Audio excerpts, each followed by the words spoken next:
Hello, Radhe Radhe friend, जय श्री कृष्णा। तो friend, Kartik महीना समाप्त होने वाला है, लास्ट के बचे हैं पंचक व्रत, जिसे भीष्म पंचक व्रत भी कहा जाता है। तो सबसे पहले तो हम आपको एकादशी देवउठनी 11 की शुभकामनाएं देते हैं। तो बताएंगे 2 नवंबर को देवउठनी एकादशी होगी और तुलसी विवाह भी 2 नवंबर को ही किया जाएगा। तो फ्रेंड, आज हम आपको बताते हैं कि भीष्म पंचक व्रत किस प्रकार करना चाहिए। तो फ्रेंड, कई लोग होते हैं जो अनजान होते, नहीं जानकारी होती, तो वो पंचक का मतलब समझते हैं कि 5 दिन का, लास्ट के जब 5 दिन रह जाते हैं तब व्रत करना होता है। लेकिन ऐसा नहीं है फ्रेंड, क्योंकि व्रत जो है हमें एकादशी से ही स्टार्ट करना है, चाहे फिर बाद में 3 दिन रह जाए या 2 दिन रह जाए या 4 दिन रह जाए। तो एकादशी से ही, और एकादशी कौन सी हमें स्टार्ट करनी है? द्वादशी युक्त एकादशी हमें करनी है स्टार्ट, जो उदया तिथि में हमें एकादशी मिलती है ना, वो वाली एकादशी से लेकर के और पूर्णिमा तक हमें व्रत करना है।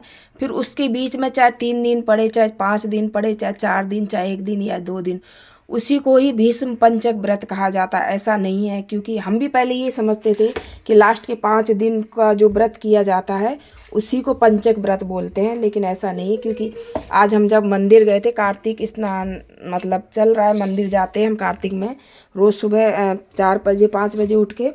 तो वहाँ फिर ऐसी चर्चा चली लेडीजों के बीच में, बोले आज से, आज क्योंकि 1 तारीख है, तो 1 तारीख से मतलब एकादशी की 10वीं युक्त एकादशी है, आज भी है वैसे एकादशी, कल भी है। तो 10वीं युक्त जो एकादशी होती है वो उसमें व्रत नहीं किया जाता है, क्योंकि उसका 10वीं युक्त एकादशी का अगर हम व्रत करेंगे तो हमारे जो पुण्य होते हैं ना, वो भी क्षीण हो जाते हैं, मतलब वो नष्ट हो जाते हैं। इसलिए कभी भी हमें 10वीं युक्त एकादशी नहीं करनी चाहिए। द्वादशी युक्त उदया तिथि में जो एकादशी आती वही करनी चाहिए। तो फिर हमें है ना, पंचक व्रत जो है एकादशी से स्टार्ट करनी चाहिए, एकादशी से ही होते हैं। और 5 दिन का मतलब नहीं होता है, पंचक व्रत का मतलब 5 दिन नहीं होता है, पंचक का व्रत होता है हम एकादशी से पूर्णिमा तक व्रत कर रखे। इसके बीच में चाहे फिर 3 दिन पड़े, 4 दिन पड़े या 5 दिन पड़े, ठीक है। तो अब की बार पंचक व्रत स्टार्ट हो रहे हैं 2 तारीख से, दिन है रविवार, और ये 5 तारीख को ख़त्म हो जाएंगे। तो 4 दिन ही पड़ रहे हैं, ठीक है। तो इसमें जो है आप लोगों को पंचक व्रत जो है 2 तारीख से स्टार्ट करने हैं, देवउठनी एकादशी से। देवउठनी एकादशी भी 2 तारीख की है, तुलसी विवाह भी 2 तारीख का ही है मंदिरों में सब जगह। कई लोग आज मनाते हैं। तो जानकारी कैसी लगी? राधे राधे, जय श्री कृष्णा।